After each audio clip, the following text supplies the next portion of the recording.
Okay, so we have a few questions for you about eating disorders, depression, and anxiety. Okay. The first one is, what do you think is one of the main contenders to depression and anxiety? I think that a little bit of it is genetic. I think, for me in my personal life, I have depression and anxiety on both sides, my mom and my dad's side, and my grandparents and everything. And so I think a little bit of it is that. I also, all of the interviews, I guess, are going to say this part, but my mom used to tell me in the grocery store, like, don't run away from me or somebody's going to kidnap you. And so I spent like my entire childhood like praying every night that I wasn't going to be kidnapped.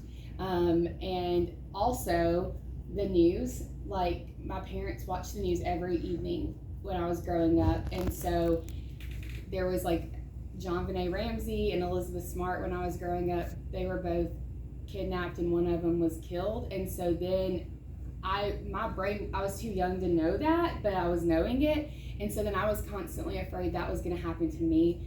So being overexposed to news that we're too young to understand and like to process through.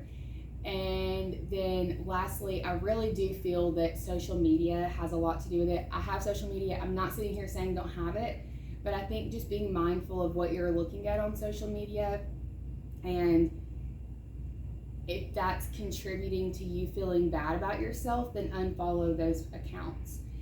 Because maybe there's a certain person that you look at and they make you really mad, and it's like, okay, let's just unfollow them. Like, I don't have to follow this person, because when they make me mad, then I feel bad that I'm so angry, and so that kind of thing. Okay.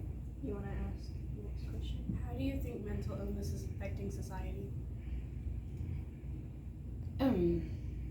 A lot. I think it's always affected society a lot. I think that people judge mental illness. I think that, so there's mental health issues and there's mental illness, and I think people feel that those are the same, and they're not. So you have people who have very, very serious mental health issues that you cannot be a functioning member of society with those mental illnesses, basically.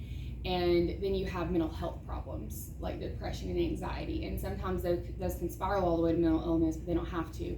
But I feel that it's, in some ways, people are becoming more aware of it, and so it's good because people are like, hey, this is a real issue and we need to talk about it.